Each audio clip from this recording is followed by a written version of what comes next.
Un commerçant m'a remis une carte de fidélité que je peux utiliser dans les commerces Articom. Pourriez-vous m'en expliquer le principe?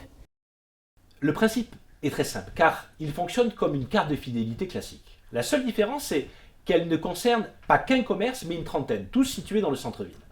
Concrètement, lorsque vous consommerez chez les commerçants qui sont participants, vous cagnoterez entre 1 et 2% du montant total de votre achat.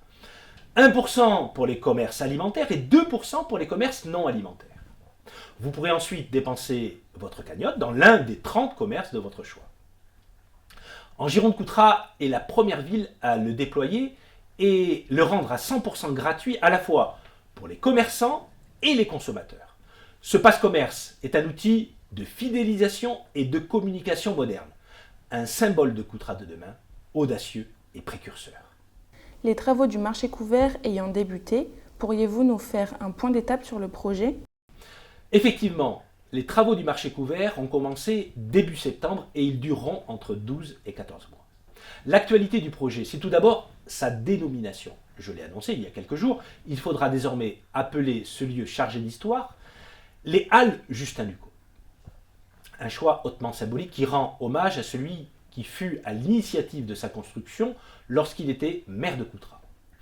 Pour ce qui est du projet en lui-même, la prochaine étape sera de lancer les appels d'offres pour le choix des commerçants et du restaurateur. Vous le voyez, les Halles Justin Lucot prennent forme et je suis persuadé que le rendu sera à la hauteur de nos espoirs. Je suis un jeune Coutrillon et j'aurais aimé vous suggérer d'implanter un skatepark. Est-ce réalisable? Absolument. Je dirais même plus, c'est envisagé. Vous n'êtes d'ailleurs pas le seul à me le suggérer, car il s'agit d'une des propositions du Conseil municipal des jeunes. Mais pour répondre clairement à votre question, oui, nous travaillons depuis plusieurs semaines sur l'implantation d'un skatepark.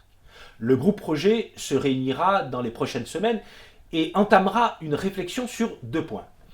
Le choix d'un emplacement et la sélection des modules qui composeront le skatepark. Vos idées seront précieuses et j'invite tous ceux qui s'intéressent à ce projet à nous les faire parvenir.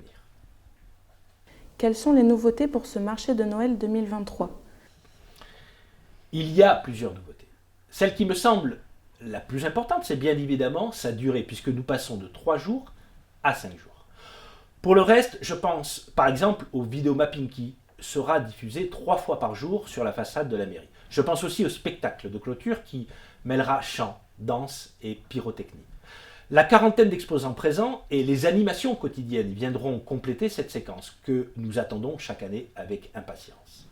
Je vous donne donc rendez-vous mercredi prochain, 18h30, sur le square du Docteur Berger pour inaugurer ce beau marché de Noël.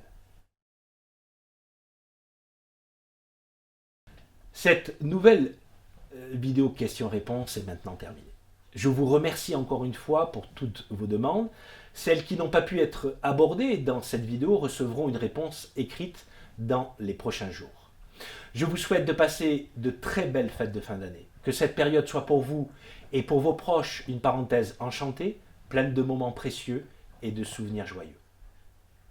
À très vite.